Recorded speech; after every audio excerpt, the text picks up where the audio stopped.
Hey, everybody, it is Mike, and I am joined by T-Pott. T-Pott has had a crazy couple of weeks. I'm going to summarize it here in a minute, but first of all, T-Pott, thanks for joining me.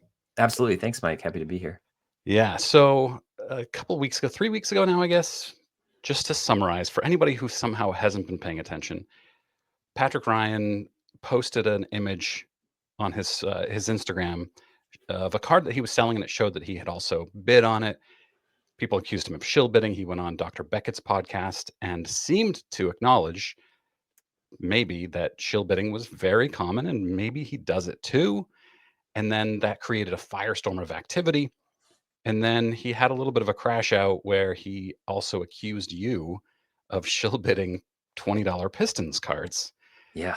Now, he has come out and apologized and acknowledged that that was not true. It sounds like he had some serious family issue going on at the time.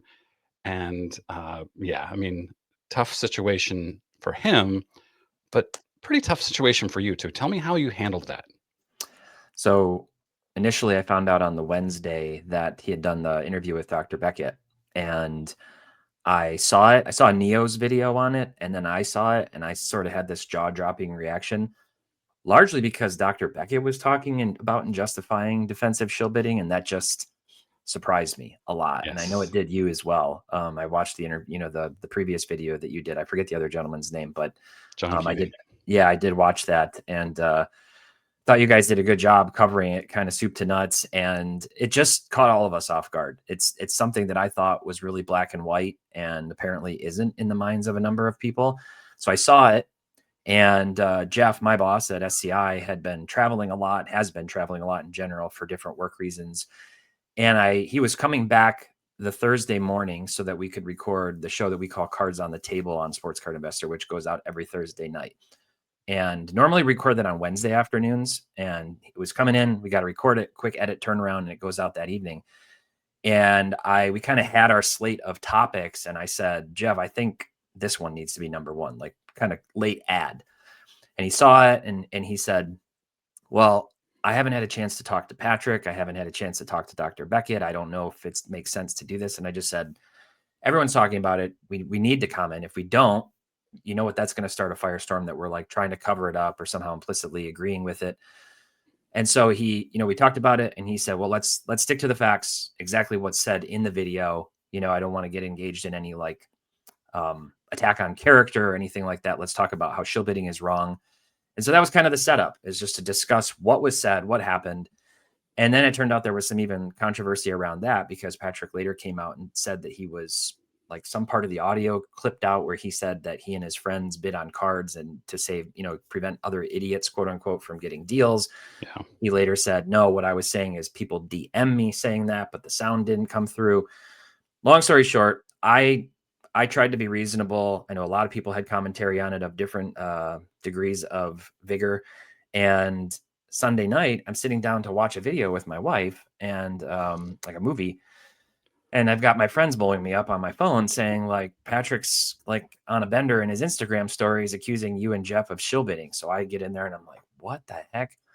And I took a couple of days, to really think about it. I try not to do anything too knee jerk or too just flying from the seat of my pants on the passions.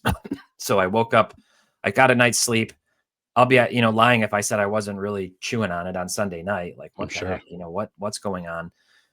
And so a couple of days later, I issued a like audio response basically on my Instagram that was, kind of a screenshot of what he had posted. And it was about a 15 minute audio, which I won't get into all the details here, but if anybody wants to listen to that, they can. And then I found out that a couple of different, YouTubers were doing live streams that night, notably among them Sports Card Radio. So I got into the chat, kind of just tried to say, like, one of the two was saying, like, is this even a thing? Is this even a thing to shill bid low end, $20 Pistons cards? Like, is there a market for that? And so I was kind of chiming in the chat, like, no, it's not. And that's why it's ridiculous. And they were like, jump in the stream. So I accepted their invite into the StreamYard, into the Wolves Den, and talked to them for about a half hour.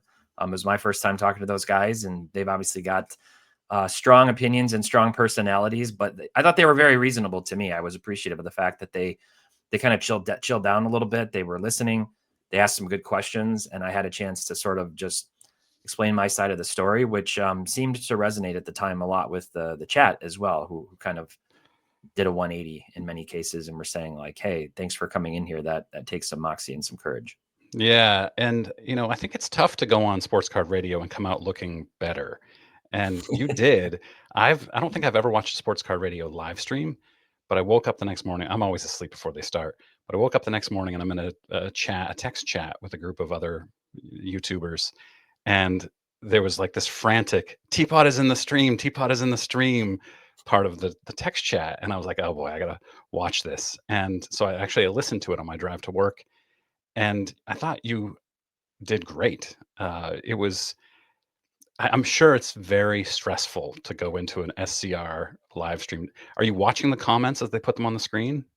No, because they move pretty fast, with Yeah, like they just kind of pop everybody's comments up there as they go. So one's typically asking questions as far as I can tell, and the other's, handling the comments and vice versa. But I was not watching the comments as they were coming in, but I did watch it back. yeah, And it was pretty interesting to see some of the early comments and then the shift into some of the later comments just in that little 30-minute stretch. And yeah, I mean, I I didn't know what to do. At first I was just like, do I comment at all in the chat? Do I just sort of let them do their thing? And but when you're innocent about something, I think I have a right to my good name, to my reputation, and to defend that in a respectful manner, and try to show some sympathy too. Like I said on that interview, you could tell Patrick's going through it, yeah, maybe in a number of different ways. And I've had a lot of friends who go through a lot of different things. I myself, we're all human. I think pretty sure, much everybody goes through tough times in life, yep, even those with great wealth. Honestly, I think people kind of put that to the side too and just assume you don't have problems if you've got a lot of money. But so I don't wish any harm on him. And I just wanted to get in there and tell those guys like, hey, look, here's who I am. One of them said, before they said like, is this a thing to shill bid low end Pistons cards? They said, um, I don't really know T-Pott. And so that was very revealing. And a little bit of a light bulb has since gone off in the last week or so in that regard, sort of to say most people know Jeff, right? And they of know of course, Jeff. They don't know Jeff. They know of Jeff. They know of the on screen showman who is Jeff. yep, And then most of those people haven't ever even interacted with him personally at a show or at Cards HQ, or certainly not in his personal life. I have. I know the different versions of Jeff. I know the showman, the camera guy. I know the entrepreneur and the astute business thinker. I know the guy who's a husband and a father. I know the guy who's just a big sports fan and an everyday guy. Like there's different versions of him. And most people don't know that version. So they just equate T-Pott as being his like henchman, his right-hand man, his must be cut from the same cloth, same person as Jeff, the showman. And Jeff and I would both say that's definitely not the case. We're very, we're very different, but I think we work really well together. yeah. I would say that you two are very different, and it's obvious. Like I watch Cards on the Table most weeks. I would say usually on a Saturday morning. I enjoy it, and I've talked about this on my channel before. And I get hate in my comments, but that's okay. Um, Cards on the Table. First of all, I want to talk about that Cards on the Table that you mentioned a few minutes ago. But Yeah.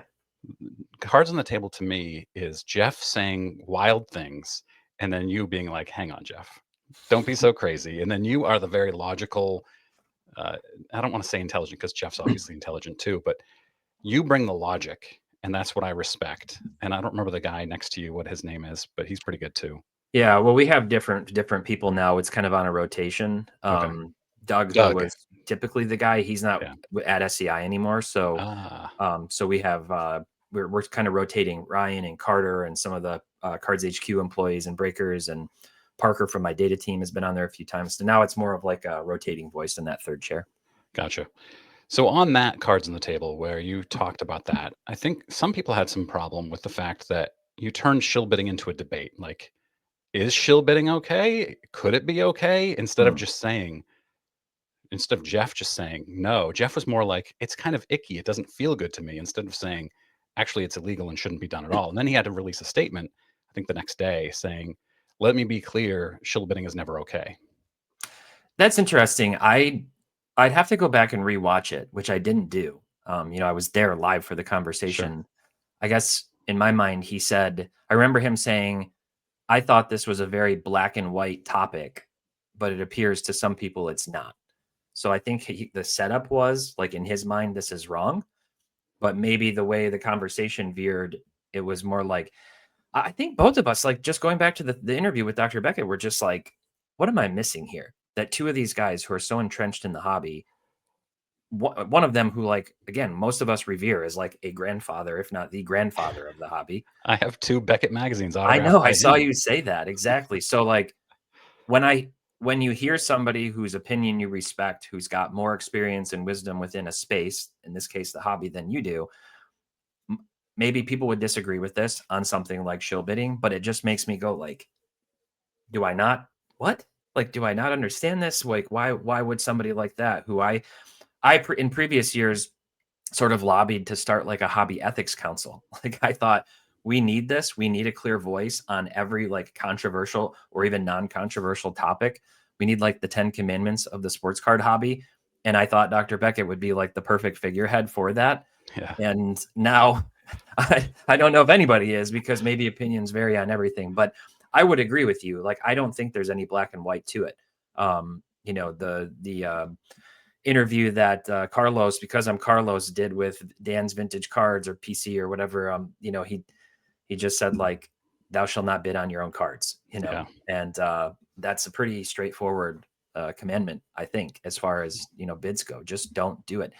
I think I said, once that card is gone, it's no longer yours. Once it's with the auction house or on eBay for auction or whatever it might be, for all intents and purposes, it's no longer yours to touch, to interact with. You put it up, unless it goes unpaid by somebody else trying to do some funny business, you should just consider that it's moved on, and you're hoping for the best payout. Obviously, all of us are, but if it happens to go low, you don't have a right to go in and monkey with it.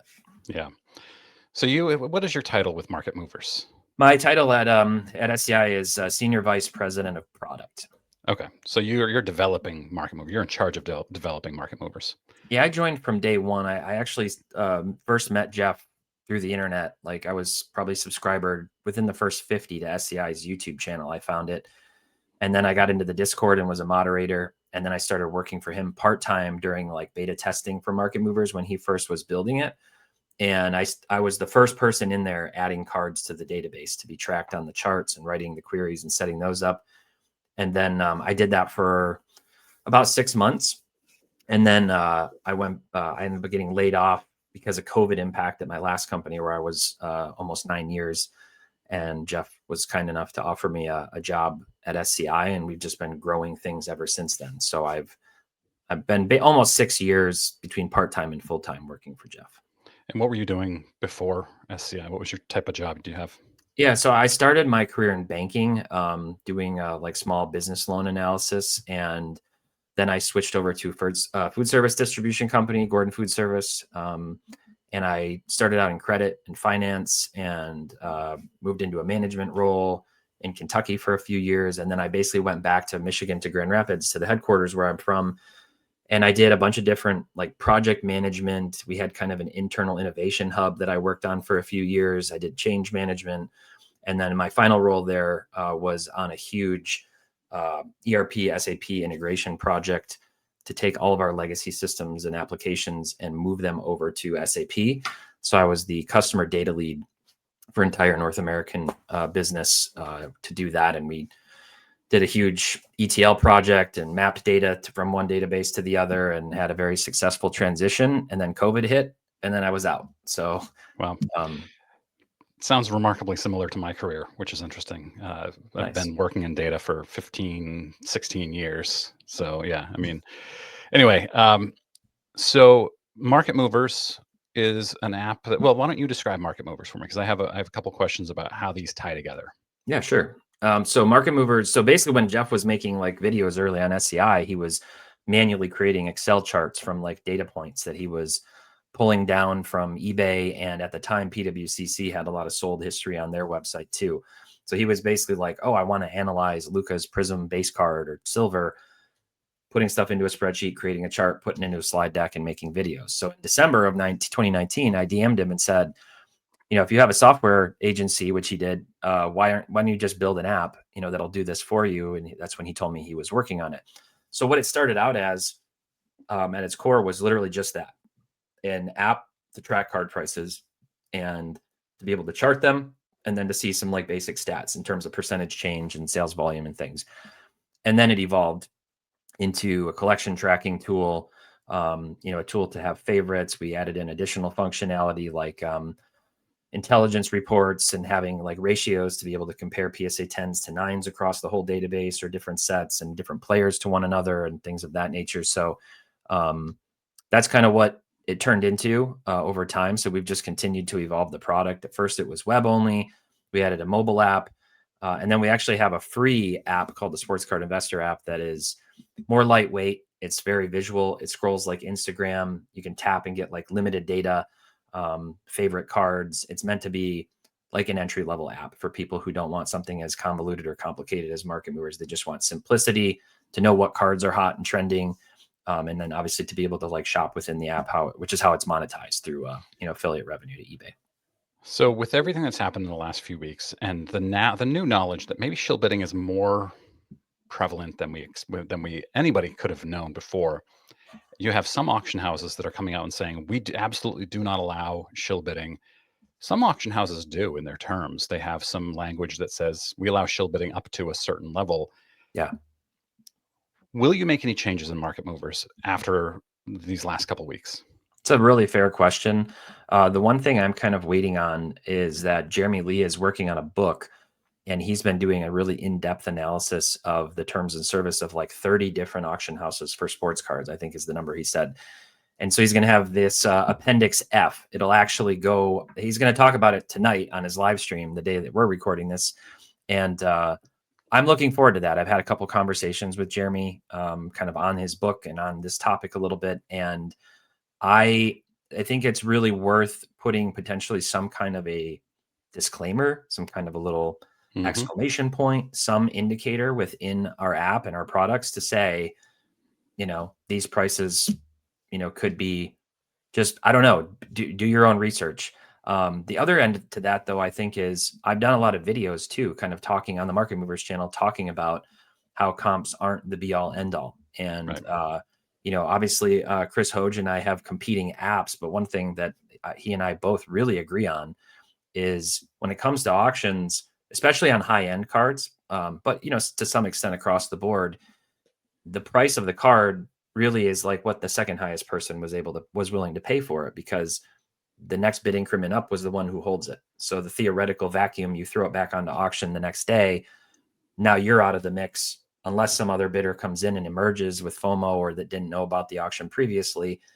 It's only going to go up, maybe not even to the previous increment, because there has to be somebody below them, right? So we operate within this space where comps are kind of the best we've got. We don't have a, monthly published Beckett price guide that all of us just buy into and subscribe to the prices. And in reality, many of those were not really the price back then. It was just kind of what we operated off of. But so comps are tricky. And in this space where you can have all of this manipulation and in many cases, no discernible ability to determine whether or not the card really was paid for or really was purchased by a third party who didn't previously own it or doesn't have some affiliation with the seller, it's really difficult. So I think what's probably more important than like a little exclamation in the app is just continued education.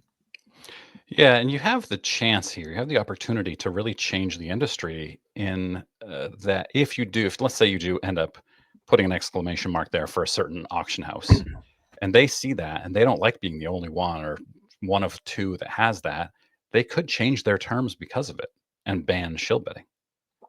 I think that's what Jeremy's ultimate goal is with his book too, is to see some change affected across the board holistically. Yeah. If you start to shine a spotlight, and here's what I imagine. I think even among those auction houses that may have terms that are ambiguous or maybe even explicitly say that they allow it, in some cases, those could be legacy terms that they haven't really scrutinized. Many companies update their terms regularly, others do not. Some may be newer auction houses that just sort of took some boilerplate terms and said, let's just roll this out, without doing, their due diligence. I don't know. But I think you have a good point in trying to affect that change and say, you guys just should have a wholesale zero tolerance policy for this. Jeremy said there's an auction house that he, what was it called? Collectors CIA? Collector Something. Investor Auctions. Yeah, they're a Yeah. sponsor of my channel. Yeah. So he was talking about how, like, if an item goes unpaid, they won't even relist that item for 6 months. That's an interesting policy. Mm. I think that would certainly impact the shill bidding, space. It's also tough if you're a seller that's consigning with them, and for some reason some person just decides they don't want to pay for it, and then your auction's kind of cooked. You got to figure out what you're going to do with it from there. But seeing varying degrees of tough love on that, I think, is something there's a huge amount of room to improve on. Yeah, CIA also says I have 9 cards consigned with them right now, and when you consign with them, they ask you for your username with them, your Mhm. email address, and you are unable to bid on your own items. Now, you Yeah. could always create a separate auction profile, I'm sure, Yeah. but you just can't bid on your own items. It's not physically possible or technically possible. Um, you talked about Chris Hoge and Card Yeah. Ladder a little Mhm. bit. I found it interesting. Flippin' Steve took a picture of somebody at Cards HQ I know what you're comping gonna with say. Card Ladder. Yeah. Why, under what circumstances would Cards HQ be comping with the Yeah. competition? So actually, what people don't know is they actually use all the different apps, because when people are at card shows, people will walk up with market movers, people will walk up with 130 point, people will walk up with card ladder, people will walk up with alt, people will walk up with eBay sold. So Gotcha. Ryan, for example, from Cards HQ has all 5 open in tabs, because at the end of the day, he wants to be apples to apples with what the other person is seeing. That makes Now, sense. in theory, you should have the same data between market movers and card ladder. Sure. They have a couple more auction houses that they source data from that we don't right now, and we plan to, but the volume is low and it's not as critical in most cases. So that's the main reason. Like, they'll just use everything. They were like, when we first opened HQ, they were like, "Hey, we're trying to use market movers, but there's stigma around it. Back to the guilty by association. It's a double-edged sword. Jeff has a ton of fans. Jeff has a bunch of cynics and haters.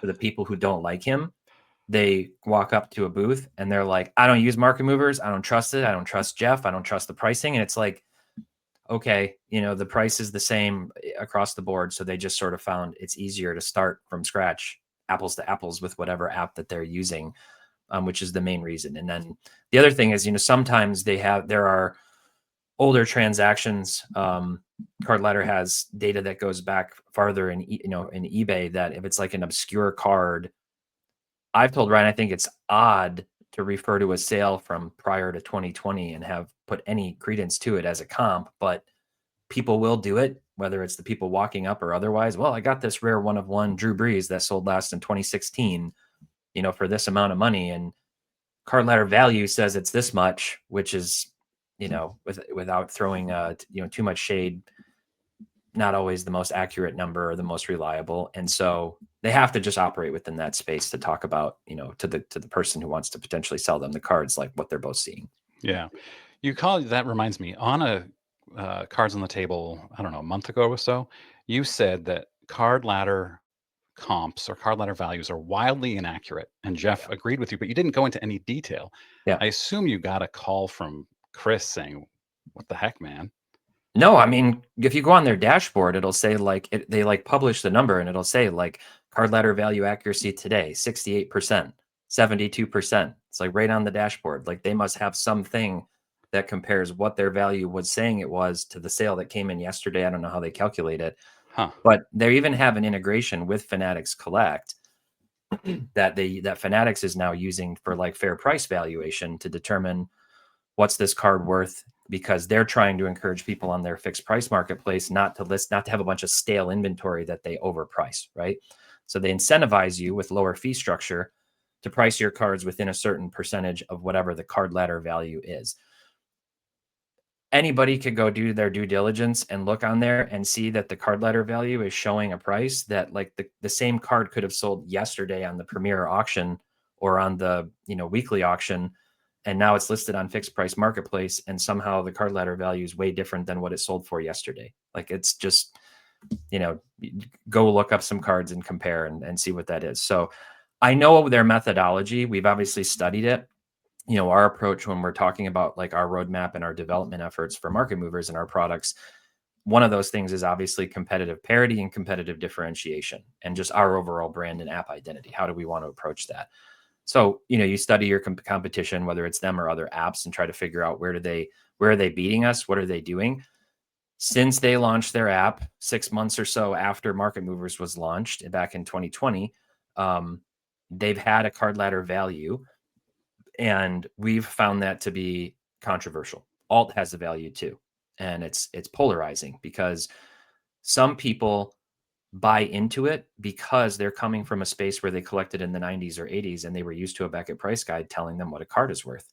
And so they look at it and they go, oh, here's this very reputable app. This must be the price. And I think it's dangerous. I think people need to be able to make those decisions for themselves, not have an algorithm, which no matter how refined it might be, is still never going to be accurate, true to the market and what people would pay, because the sports card market and all the pricing is highly illogical. And that's, I think, the kind of slippery slope with it.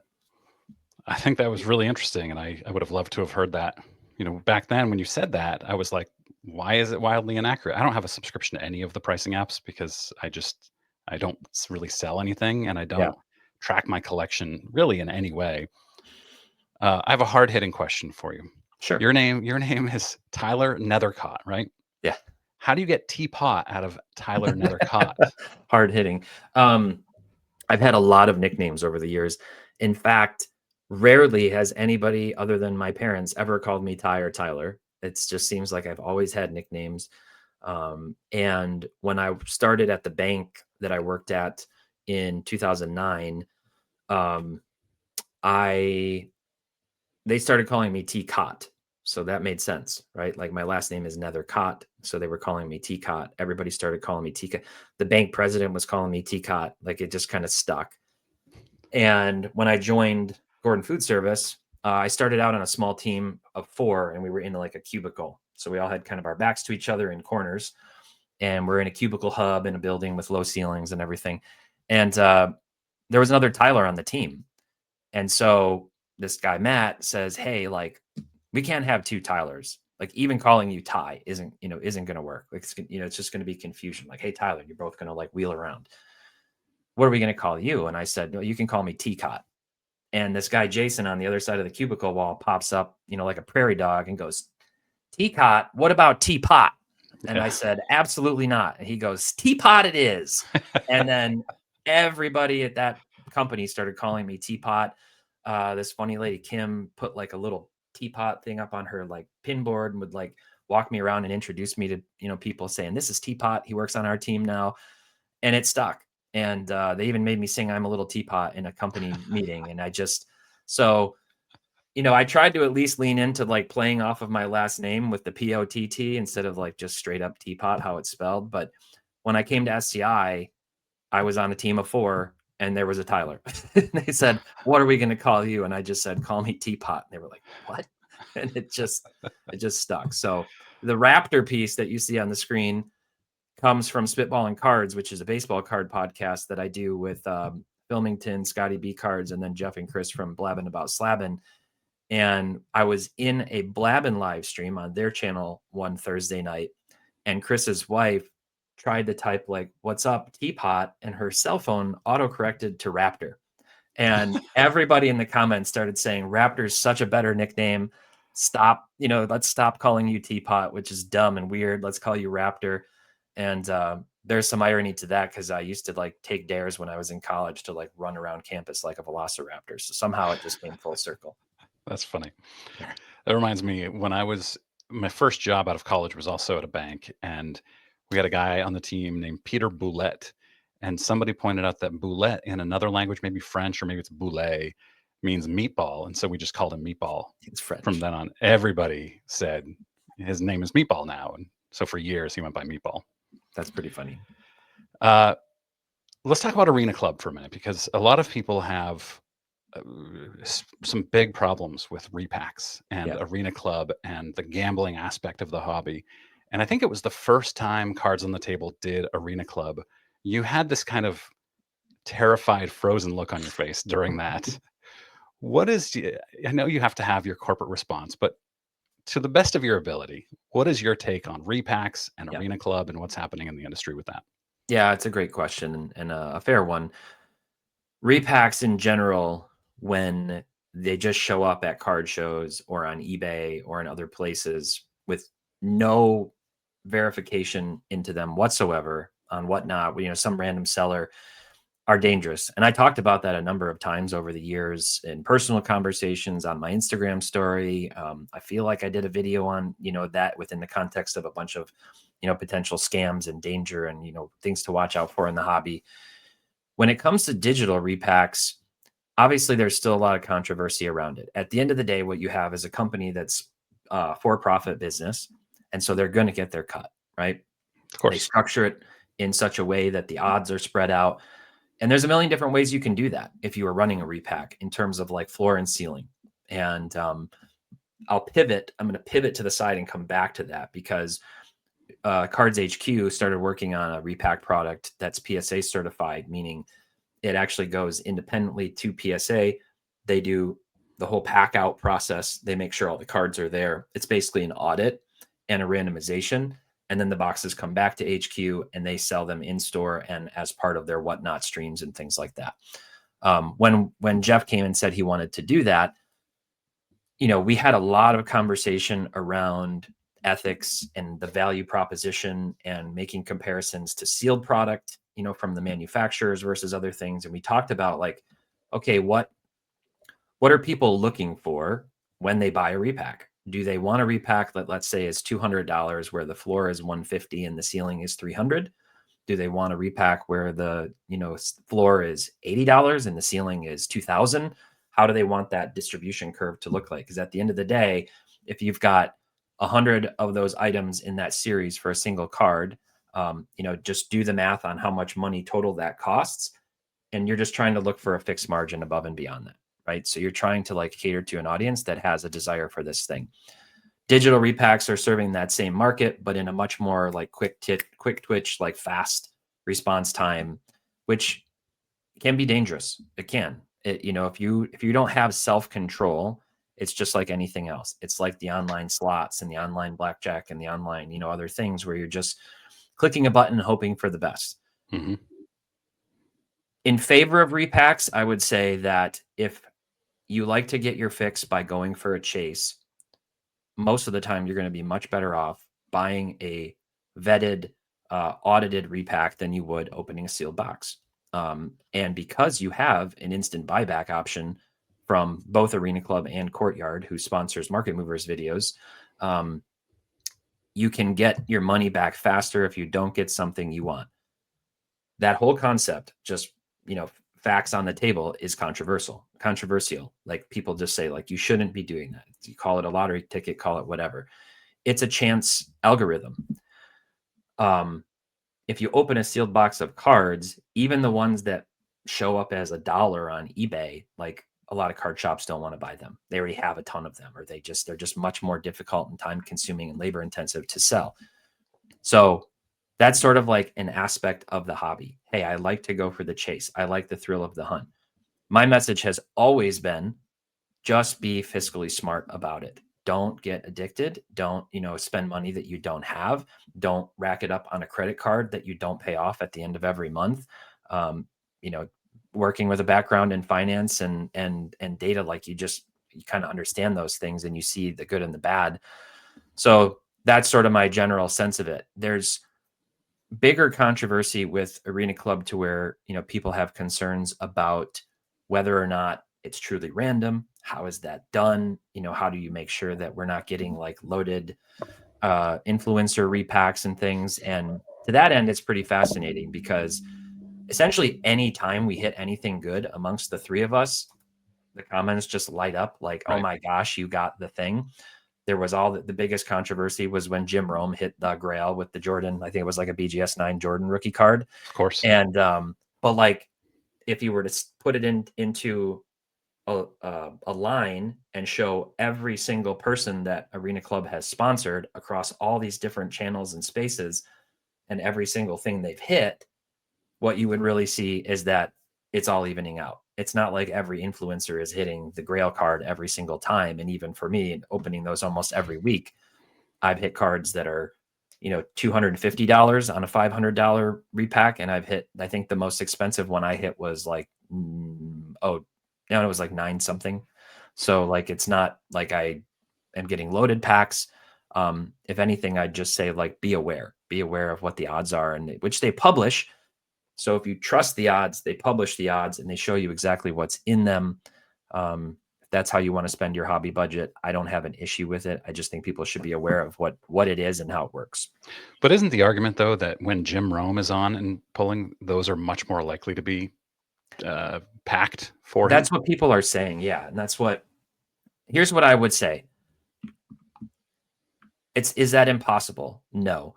We've seen, you and I, you probably studied like business case studies in college and everything. And since then, right, there's scandal, controversy, scammery in all corners in every sector of business in the world and anywhere where there's money involved. But here you have a business that has become so popular and such a huge part of the hobby right now. Putting aside opinion of anybody, it's just a reality. Repacks are huge right now. They're in many ways propping up certain parts of the secondary market with certain cards, and they're just massive. Derek Jeter's got his name behind Arena Club, and was a big investor, as are a number of other people.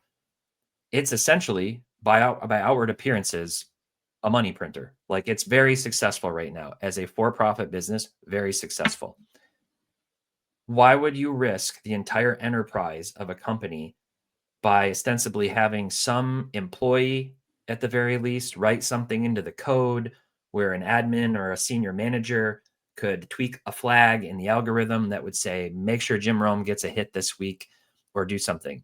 The way it works is I log in. That's the only aspect of it that they can trace, right, is my authentication of my user ID, my user token. So I log in and then I pick whichever pack I want. They don't tell me like, oh, do football this week, like that. Like I just log in and pick one. They tell me what to do every week, and I screen record and it comes out. Maybe they tell other people I'm not Jim Rome. I don't have Jim Rome's following. Even Jeff doesn't have Jim Rome's following. So like, is it a possibility? Sure. Like, what?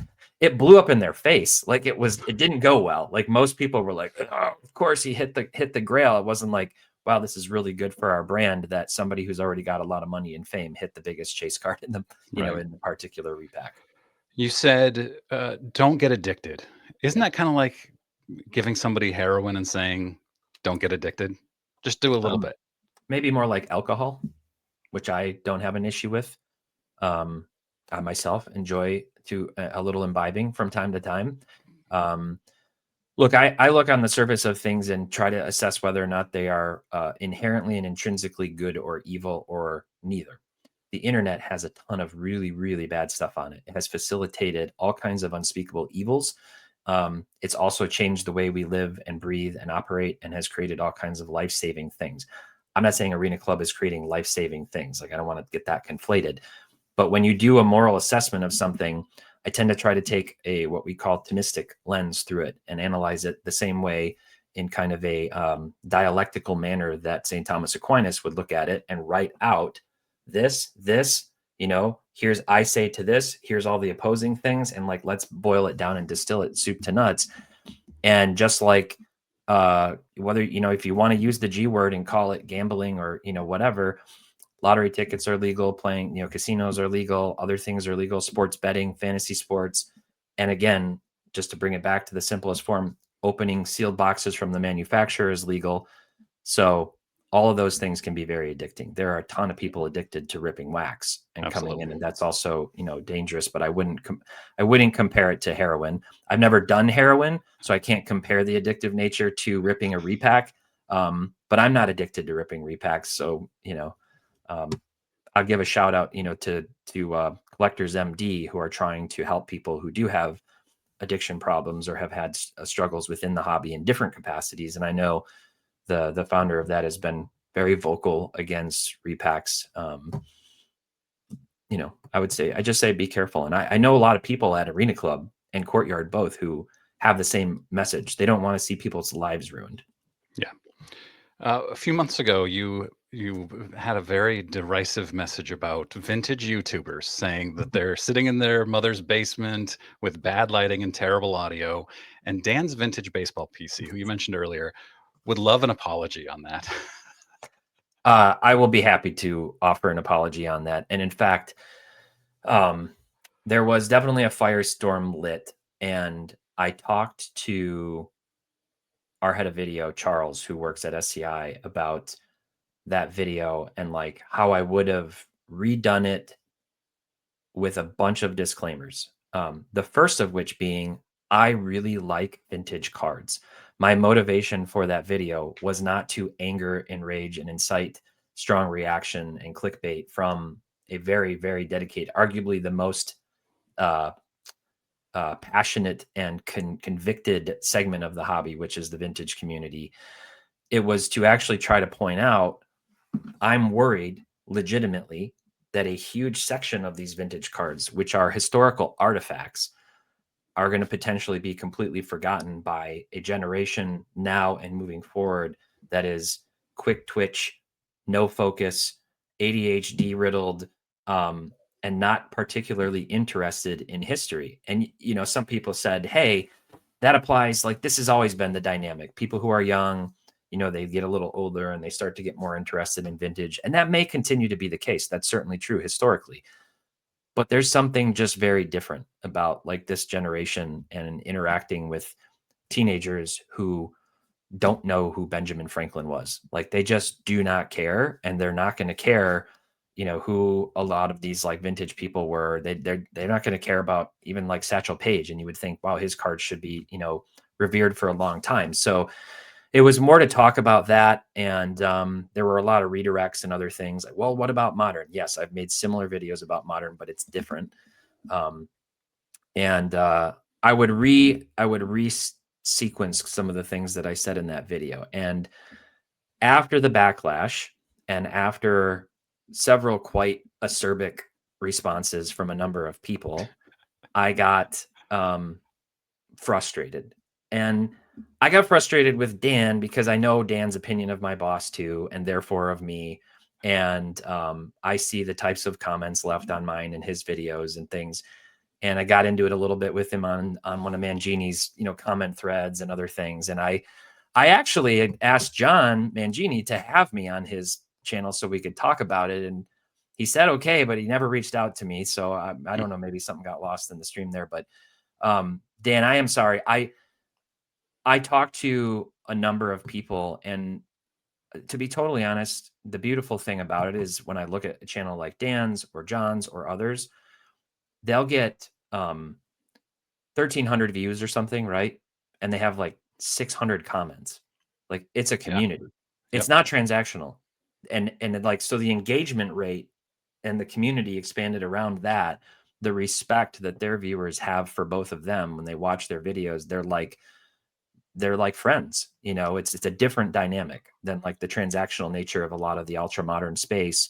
And I think that says something. It says something that you can just turn on your camera and talk like you're talking to your friends and sharing your collection and saying like, check out this sweet type 1 photo or whatever it is they might have picked up last week. It doesn't even have to be a card. And you have that many people who are just gravitating toward that production value, be danged, you know? So I don't think there's an issue with it.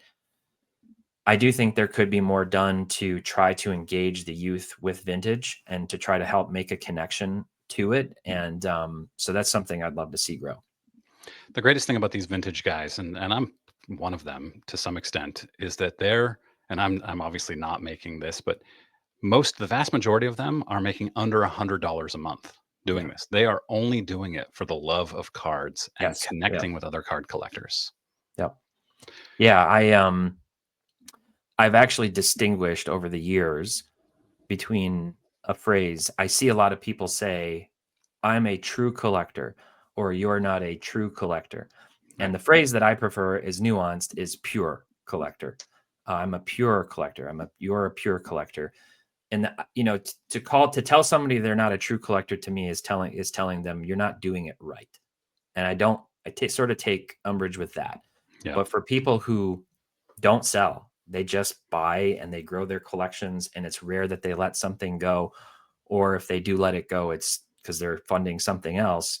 Like, that is the purity of the hobby. It's the backbone of the hobby. It's what has sustained the hobby over time and even led to a hobby that could make a comeback the way that it has in the last 5, 6, 7 years, for people who never left. They just Yeah. stayed the whole while. And in that way, I sort of understand why a lot of them today are pretty frustrated, because the hobby has changed a lot. It's become a lot more expensive. Things that maybe they couldn't do, they used to be able to do regularly, they can't afford to do as often or ever anymore. And it's kind of like somebody just came in and took the, church you grew up in as a child and renovated it and changed everything. And you're like, this meant something to me. And now it's just destroyed or changed or infiltrated or whatever. Yeah. Another thing that I don't know if frustrates the right word, but that a lot of vintage YouTubers talk about is the O face thumbnails. And Jeff is famous for them, of course, but all the big YouTubers are. And Jeff has talked about it on Twitter where he says, I do it because they perform much better and I want Yeah. to get more clicks, which makes a lot of sense. Your thumbnails on the Market Movers app aren't as egregious. I assume there's some A/B testing that you've done that say, they perform 3x better when you have the crazy O face thumbnail, right? It's insane how much of a difference or an impact a thumbnail and a title make on a YouTube video.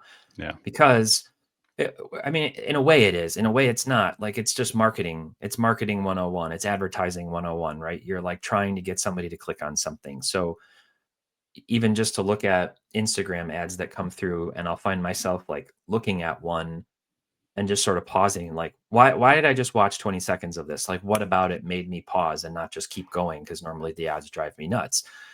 And when I when I look at a lot of videos too, it must be something about actually equating our mind to saying, oh, this is a professional video.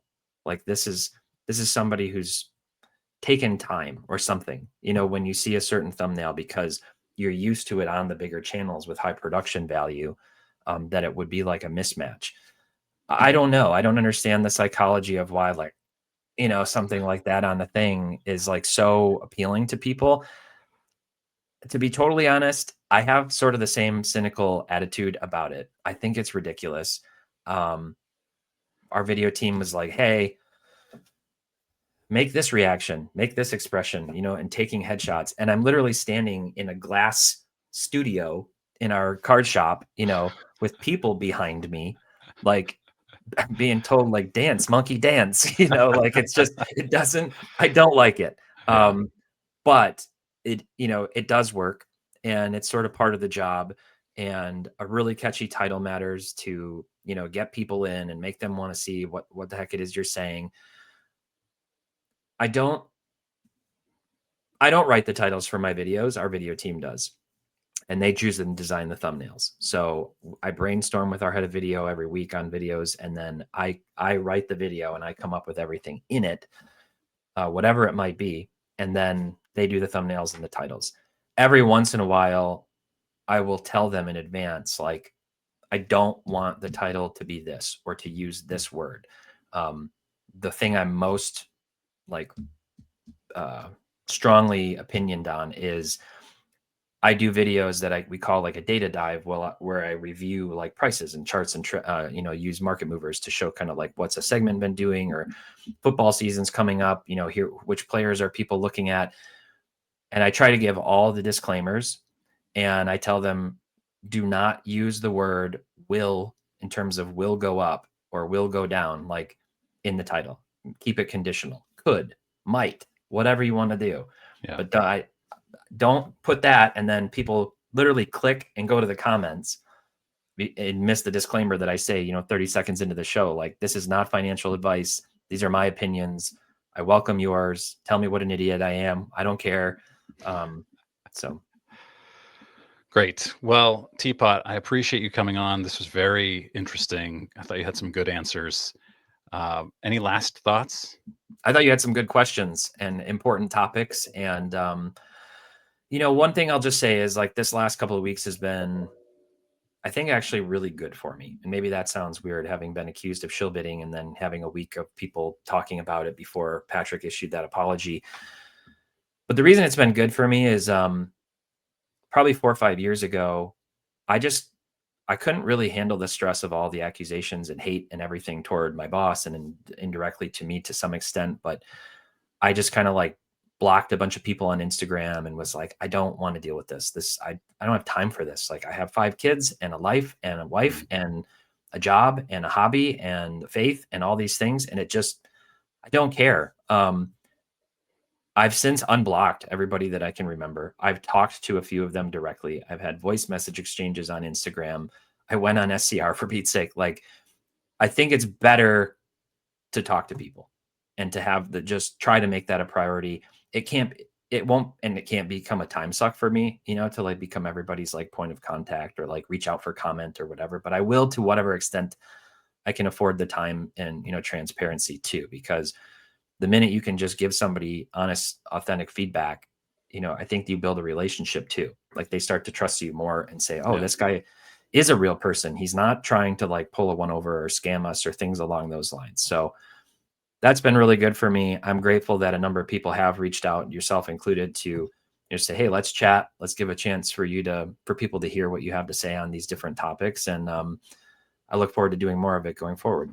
Cool. All right, we'll stick around after the end, and I'll see you all soon. All the people who are watching, thanks for watching. I appreciate it.